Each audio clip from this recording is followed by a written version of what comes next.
The Mermaid of Black Conch by Roffey.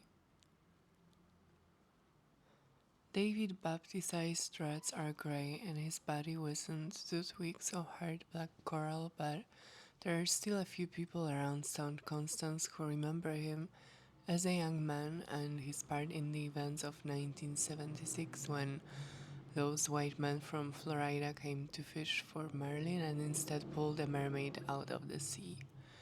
It happened in April after the leatherbacks had started to migrate. Some said she arrived with them. Others said they'd seen her before those good fishes fur out. But most people agreed that she would never have been caught at all if the two of them hadn't been carrying on some kind of flirty behavior. Back conch waters niced first thing in the morning. David Baptist often went out as early as possible, trying to beat the other fishermen to a good catch of kingfish or red snapper. He would head to the Jack Rocks 1 mile or so of Marder Bay, taking with him his usual accoutrements to keep him company while he put his lines out, a stick of the finest local ganja and his guitar, which he didn't play too well, an old beat up thing his cousin, nicer country, had given him. He would drop anchor next these rocks, lash the rudder, light his spliff, and stare to himself while the white neon disk on the sun appeared on the horizon, pushing itself up, rising slow, omnipotent into the silver blue sky. David was strumming his guitar and singing to himself when she first raised her baranceled, seaweed-clothed head from the flat grey sea, its stark hues of turquoise not yet stirred. Plain so, the mermaid popped up and watched him for some time before he glanced around and caught sight of her. "Holy Mother of Holy God on earth!" he exclaimed. She ducked back under the sea. Quick, he put down his guitar and peered hard. It wasn't fully daylight yet. He rubbed his eyes as if to make them see better. "Ay," he called across the water. "Dudu, come. Mami vata. Come, now." He put one hand on his heart because it was leaping around inside his chest.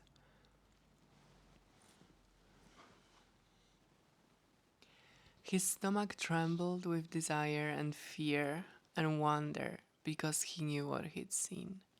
A woman, right there in the water.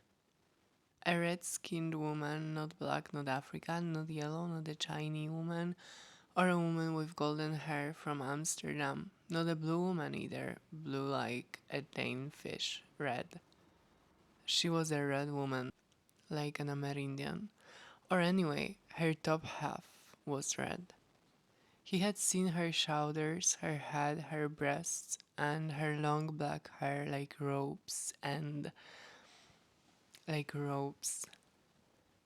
all sea, mossy and drooped up with anemone and conch shell. A mere woman. He started at the spot of her appearance for some time. He took a good look at his spliff. Was it something real strong he smoked that morning? He shook himself and gazed hard at sea, waiting for her to pop back up. "Come back!" he shouted into the deep grayness. The mermaid had held her up, high above the waves, and he'd seen a certain expression on her face like she'd been studying him. He waited, but nothing happened, not that day. He sat down in his pirogue and, for some reason, tears fell for his mother just like that. For Lavinia Baptiste, his good mother, the bread baker of the village, dead not 2 years. Later, when he racked his brain, he thought of all these stories he'd heard since childhood, tales of half and half sea creatures, except those stories were of mermen. Black Conch legend told of mermen who lived deep in the sea and come onto land now and then to mate with river maidens, old-time stories from the colonial era. The older fishermen liked to talk in Cece's parlor on the foreshore, sometimes late into the night after many rooms and too much marijuana. The mermen of Black Conch were just that, stories. It was April, time of the leather book migration south to the Black Conch waters, time of dry season of pui's trees exploding in the hills, yellow and pink like bombs of sulfur, the time when the warish flamboyant begins to bloom.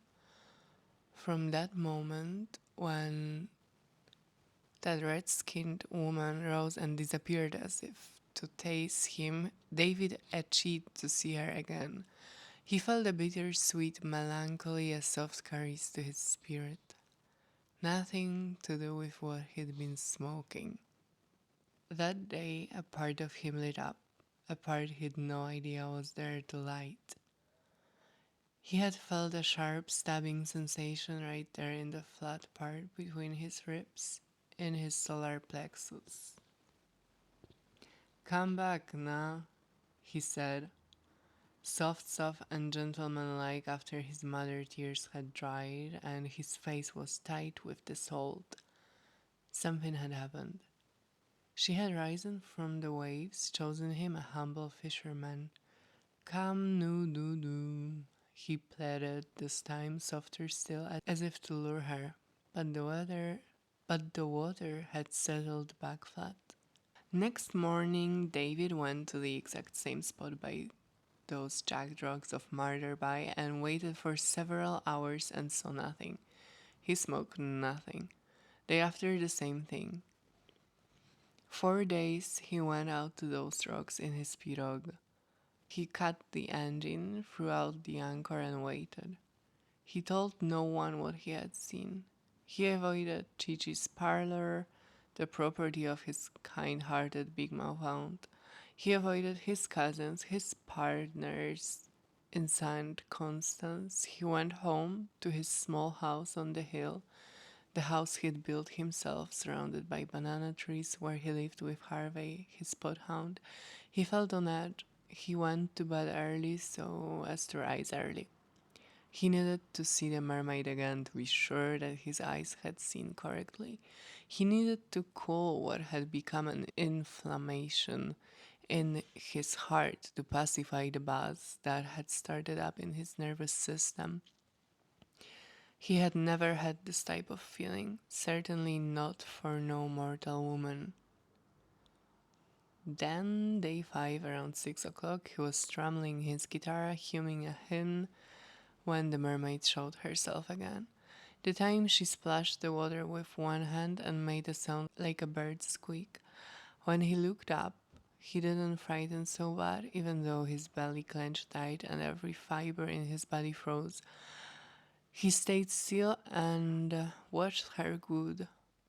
She was floating port side of his boat, cool, like a regular woman on a raft, except there was no raft. The mermaid, with long black hair and big shining eyes, was taking a long suspicious look at him. She cocked her head, and it was only then David realized she was watching his guitar. Slow, so as not to make her disappear again, he picked it up and began to strum and hum a tune quietly. She stayed there floating, watching him stroking the water slowly with her arms and her massive tail. The music brought her to him, not the engine sound. Thought she knew that too. It was the magic that music makes, the song that lives within every creature on earth, including mermaids. She hadn't heard music for a long time, maybe 1,000 years, and she was irresistibly drawn up to the surface, real slow and real interested. That morning, David played her soft hymns he'd learned as a boy, praising God. He sang holy songs for her, songs which brought tears to his eyes, and there They stayed on the second meeting a small patch of sea apart, watching each other. A young, wet-eyed black conch fisherman with an old guitar, and a mermaid who'd arrived on the currents from Cuban waters where once they talked of her by the name of Aycayia.